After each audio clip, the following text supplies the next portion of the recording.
Salut, c'est Étienne Tremblay de la machine à mixer. Vous avez été nombreux à me demander de refaire des vidéos où j'écoute des chansons connues, que je les analyse là, avec vous. Alors aujourd'hui, on va écouter Sois pas timide de Gims. Ce qui est intéressant en plus, c'est que le clip a été tourné à Montréal. Fait que je vais pouvoir même commenter les images du clip. Mais avant de commencer, les amis, je vous rappelle que c'est la grosse promo estivale. J'offre 75% de réduction sur toutes les formations de la machine à mixer, là, autant les packs que les formations individuelles. J'ai aussi mis en place là, un service de panier, de cart. Là. Fait que c'est beaucoup plus facile pour vous là, d'ajouter des formations individuelles puis vous faire vos propres bundles.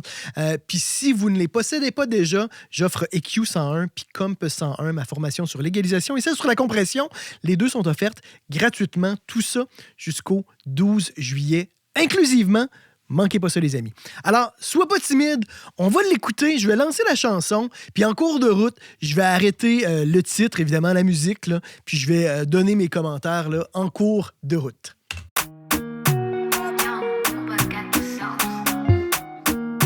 Alors, premièrement, là, on est downtown Montréal. Là. On était sur la rue Sherbrooke. Là, on a vu Léonard Cohen. Ça, c'est dans le quartier des spectacles. Puis on se promène aussi, vous allez voir, on va aller aussi dans le Vieux-Port, un petit peu plus loin dans le clip. Mais c'est beaucoup downtown Montréal puis Vieux-Port.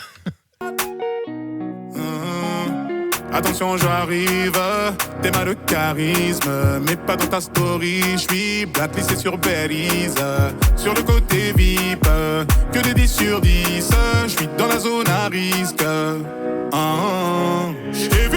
Fait que début vraiment très convenu, très classique. Hein? Fait qu'on a le petit tchic qui fait comme office de caisse claire.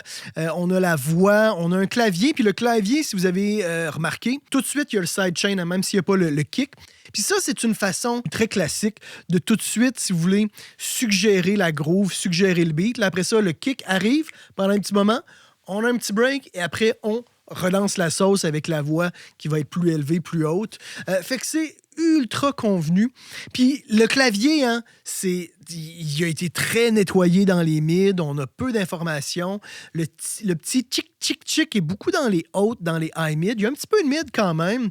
Mais la voix, à aucun moment, comme vous allez remarquer, à part, bon, il y a la petite guitare un peu à l'africaine, là, des fois, mais elle n'est pas tout le temps là. Mais il y a très peu d'éléments dans l'instrumentation qui entrent en conflit avec la voix. En fait, il n'y en a aucun. Tout est très nettoyé dans les mids pour laisser toute la place à la voix. Sur le périph', tu faisais la timide. Tu m'as vu sortir d'un bolide à 6 chiffres. J'ai vu ton sourire, donc tu n'es pas timide. J'ai beaucoup d'ennemis, je vais remonter la vitre. Alors, on a vu le pont Jacques-Cartier, peut-être un petit peu de l'autoroute 40. Portez attention sur le kick, hein. Ça a été ultra filtré dans les hautes. On a même un genre de petit tom, mais le tom se mélange avec le kick parce qu'ils ont vraiment mis un filtre super agressif qui fait que c'est très... Puis des fois, il y a un petit tom, mais le tom fait... Tu sais, ça change. On s'en rend plus ou moins compte que des fois, il y a un petit tom qui passe. Fait que ça crée une vibe, puis ça fait en sorte que le kick, à aucun moment, va entrer en conflit avec la voix. Par contre, ça nous prend un gros sub hein, pour vraiment avoir de la présence, là, parce que ce kick-là est uniquement là, dans les basses fréquences. Dans le fond, tu le sais, je fais ça pour te garder près de moi, mon bébé. Tu me connais, je fais ça pour te garder près de moi. Dans le fond, tu le sais, je fais ça pour te garder près de moi, mon bébé. Tu me connais, je fais ça pour te garder près de moi. Au niveau de la voix est quand même super propre. Hein. Ça a été très nettoyé dans les basses, dans les low mid. C'est très compressé, sans non plus nécessairement avoir une compression qui est super audible, comme des fois on peut l'avoir dans le rock, par exemple, ou dans des styles un peu plus agressifs, comme le trap. Mais on a quand même une voix qui est ultra contrôlée. Puis on a une voix aussi qui est quand même assez rappeuse dans les high mid puis dans les hautes. C'est super contrôlé. Hein. La voix est jamais vraiment agressante et surtout très mordante. Fait que soit c'est une combinaison d'un microphone assez agressif avec un préamp aussi assez coloré, soit ça a été saturé en mix par la suite, soit avec, disons, genre un Saturn qui est soit pleine bande ou qui a été surtout poussé dans les high mid pour donner ce côté-là très rappeux. Il y a des effets aussi, comme par exemple le pull tech, l'EQ pull tech, que lorsqu'on booste les hautes fréquences, on va avoir des fois un peu ce genre de texture-là dans les hautes. Mais c'est vraiment, c'est ça, c'est très, très rappeux. Puis la voix, hein, il y a des effets, il y a des effets de délai quand même pas mal, qui sont ultra contrôlés, qui sont très compressés, très en background. On n'a jamais rien vraiment qui vient trop se mélanger avec la voix qui est à l'avant-plan. Même quand il y a des back vocals, sont super loin. La seule chose, à mon avis, qui est originale dans cette chanson-là, c'est la voix de Gims. C'est la seule chose qui a une personnalité qui est forte, parce qu'un beat comme ça, on pourrait trouver ça sur plein de sites là, de gens qui font des beats, qui vendent ça. C'est pas une instrumentation qui, à mon avis, à mon humble avis, là, est très originale. Te le dire d'une façon plus poétique. T'es mon oasis dans cette capitale aride. Capitale aride. Vieux port de Montréal. Alors on s'éclipse dans la zone à risque. Je t'ai vu sur le périph', tu faisais la timide. Tu m'as vu sortir d'un bolide à 6 chiffres. J'ai vu ton sourire, donc tu n'es pas timide. J'ai beaucoup d'ennemis, je vais remonter la vitre. Fait que vous voyez, quand ils parlent justement dans ce range-là plus élevé, ils ont vraiment fait 2 traitements différents pour que cette voix-là dans les hautes soit jamais gossante dans les high mid puis dans les mid. Fait qu'il y a probablement une petite égalisation pour filtrer un petit peu des fois les résonances qu'il peut y avoir dans les 3000, puis vraiment du nettoyage aussi dans les mid pour pas que ça soit gossant, pas que ça soit agressant. Maître Gims, hein, on se le dira, sa voix est vraiment particulière. Moi, je suis pas nécessairement un grand fan, mais on le reconnaît après 2 mots. Je trouve ça intéressant parce qu'il y a des gens souvent qui vont dire « J'ai pas une belle voix, je peux pas vraiment faire carrière, non. » On s'en fout d'avoir une belle voix. Je pense que le plus important, c'est d'avoir une voix qui est reconnaissable. Parce que si ta voix sonne comme 10 milliards d'autres personnes, c'est pas intéressant. Là, Gims, on l'entend super rapidement. Moi, je connais pas beaucoup de chanteurs qui sonnent comme lui. Dans le fond, tu le sais, je fais ça pour te garder près de moi, mon bébé. Tu me connais, je fais ça pour te garder près de moi. Dans le fond, tu le sais, je fais ça pour te garder près de moi, mon bébé. Tu me connais, je fais ça pour te garder près de moi. À tes côtés, à mes côtés, à tes côtés, à mes côtés, à tes côtés, à mes côtés, pour l'éternité.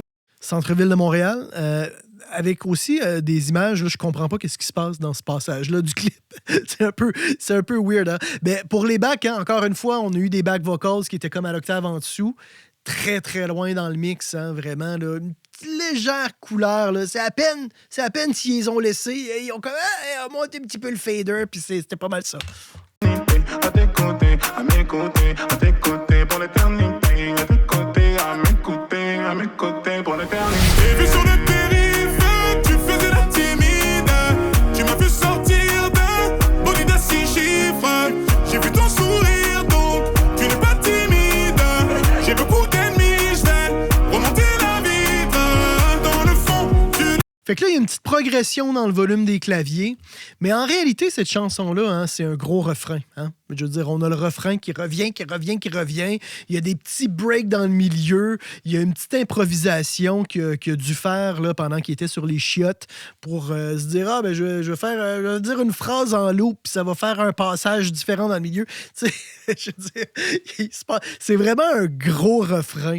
Fait qu'encore une fois, ça nous montre, là, moi je trouve ça intéressant dans la mesure où ça nous montre qu'est-ce qui fait des fois qu'une chanson devient un gros hit, parce que là, il y a quand même plus de 100 millions de vues sur YouTube. Sur Spotify, j'ai pas regardé là, le nombre de plays, mais ça doit être autant de vues, sinon plus.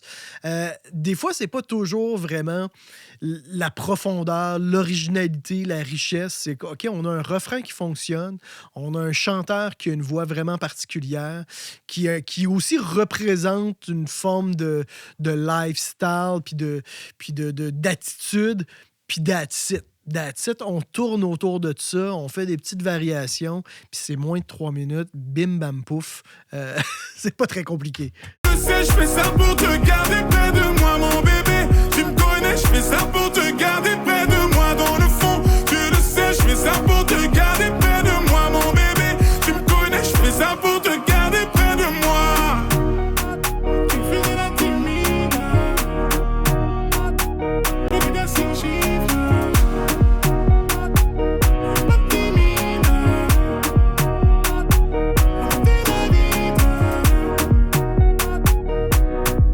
petite finale, là, rien d'original, rien de particulier. C'est sa présence vocale qui est très forte, qui vient tenir la chanson. Il y aurait peu de monde qui serait capable, à mon avis, d'en faire un hit. Mais évidemment, vu que c'est un artiste établi, il y a une identité vocale qui est très forte. Il y a une identité là, comme artiste aussi qui est très forte. Vous me direz, vous, ce que vous en pensez de la chanson et de mon analyse. Hein? Vous pouvez être d'accord ou pas du tout d'accord aussi avec mon analyse. Hein? Je serais pas du tout froissé si vous n'êtes pas d'accord. Puis écrivez-moi en commentaire quelle pourrait être la prochaine chanson que je pourrais écouter et analyser en direct avec vous. Et c'est tout pour aujourd'hui, les amis. Je vous fais des gros bisous. Hein? Puis on se retrouve la semaine prochaine. C'est Étienne Tremblay pour La Machine à mixer.